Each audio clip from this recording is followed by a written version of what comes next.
what a PO expects from a Scrum Master. That's something which is coming in. Yeah, in a safe environment or non-safe environment, we can see that. And then another question is also probably in the same direction, the Scrum Master role in a product backlog refinement. How much does Scrum Master need to be involved in the process, and who has to be present and think. So I can merge these two things, because probably these looks like talking about what do we expect from the Scrum Master when it comes to dealing with the product owner. How do you mentor product owner? How do you coach product owner? How do you support product owner? What do you do with the product owner? What is your relationship with your product owner? So in general, as we said about accountability, so if I am a Scrum Master, I am accountable to ensure the product owner meets his accountability. That's fairly straightforward. Now, that's why I need to ensure that product owner understand the process of our working, how, when to put in requirement, when to refine the requirement, how to get the requirement ready, so that we have an efficient process to produce the right product. Yeah, so that's something I need to educate my product owner. I need to work with him, make him understand how the overall process is working and what are the advantages and disadvantages of doing things in this particular way. So the product owner or rest of the stakeholder should understand about your complete process. So that's an education role I must play.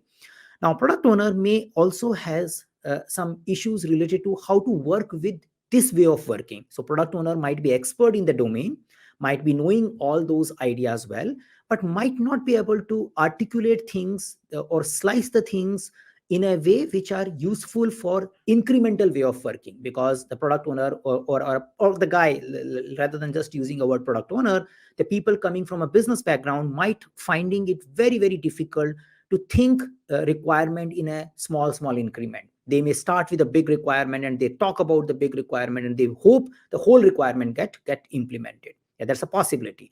Now, that could be an impediment for the Scrum way of working, because you need to do incremental delivery and you need to also ensure that incrementals delivery also refines the requirement incrementally. It should not happen, okay, I'm thinking about the requirement today, you may deliver it in 10 months. So that is also not a great idea, because you need to ensure what we develop, what we see at the end of a 15 days, 1 month, also get included in the next set of requirement. The learning coming from it should get included in it. Else, what is the use of agility? It is just an incremental development, but the requirement is happening in a one go. So that's the responsibility of Scrum Master, to facilitate that whole interaction and that mindset. Now, when specifically coming to a product backlog refinement, the way I did that Scrum Master job analysis, the report I presented some time back, and there is a video also available there, I have observed good percentage of Scrum Master jobs were looking for a skill in backlog refinement and coaching and helping product owner in getting small incremental values delivered. In good percentage of the requirement, the skill to write a user story was also expected.